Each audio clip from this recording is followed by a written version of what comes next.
ধন্যবাদ ডক্টর নায়েক। ইসলাম ধর্মের ঈশ্বরকে আপনি একটু অস্পষ্টভাবেই তুলে ধরলেন। আমার প্রশ্নটা সহজ।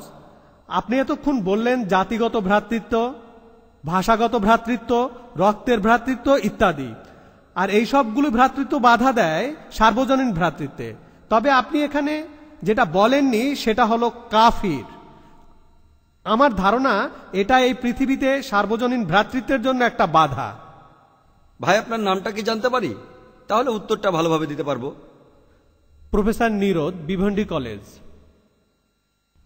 প্রফেসর একটা প্রশ্ন করেছেন যে আমি আজকের এই লেকচারে সর্বজনীন ভ্রাতৃত্বের কথা বলেছি, আরও বলেছি সেই সব ভ্রাতৃত্বের কথা যার ভিত্তি হলো রক্তের সম্পর্ক, জাতি, গোত্র, ধর্ম ইত্যাদি, এগুলোই বাধা দেয়। তবে আমি এখানে কাফির সম্পর্কে কিছুই বলিনি।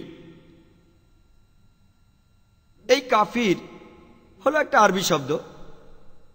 এই শব্দটা এসেছে কফ থেকে, যার অর্থ গোপন রাখা, গোপন রাখা, লুকিয়ে রাখা, অন্য অর্থ প্রত্যাখ্যান করা। আর ইসলাম ধর্মে এই কাফির শব্দটা এর অর্থ কোনো ব্যক্তি যে ইসলামের সত্যকে গোপন বা প্রত্যাখ্যান করে। যে ব্যক্তি ইসলামের সত্যকে প্রত্যাখ্যান করে তাকে বলা হয় কাফির। যে কোনো লোক যে ইসলামের সত্যকে প্রত্যাখ্যান করে, যেমন ঈশ্বর একজন, আল্লাহ সুবহানাহু ওয়া তাআলা, আরো যা কিছু আছে, সে একজন কাফির।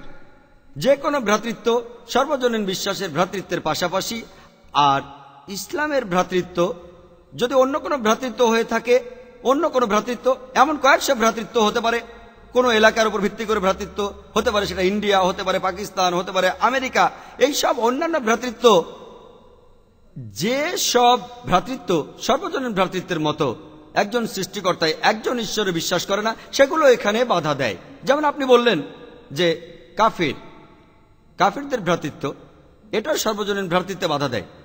কাফির শব্দের অর্থ যে লোক ইসলামের সত্যকে প্রত্যাখ্যান করে। অনেক অমুসলিম আছে যারা আমাকে প্রশ্ন করেছে, আর এই প্রশ্নগুলির জন্য আমার একটা ভিডিও ক্যাসেট আছে, কেন মুসলমানরা আমাদের কাফির বলে নিন্দা করে।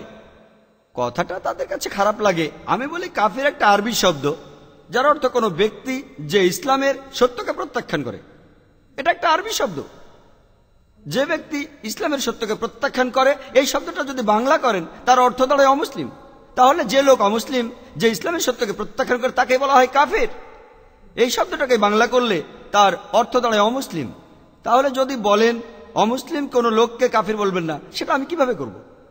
তাহলে কেউ যদি বলে কেন আমাকে কাফির বলছেন, কাফির বলবেন না আমাকে, আর আমি বলি আপনি যদি ইসলাম গ্রহণ করেন আপনাকে কাফির বলবো না, এটা অমুসলিম শব্দটা আরবি প্রতিশব্দ। আশা করি উত্তরটা পেয়েছেন।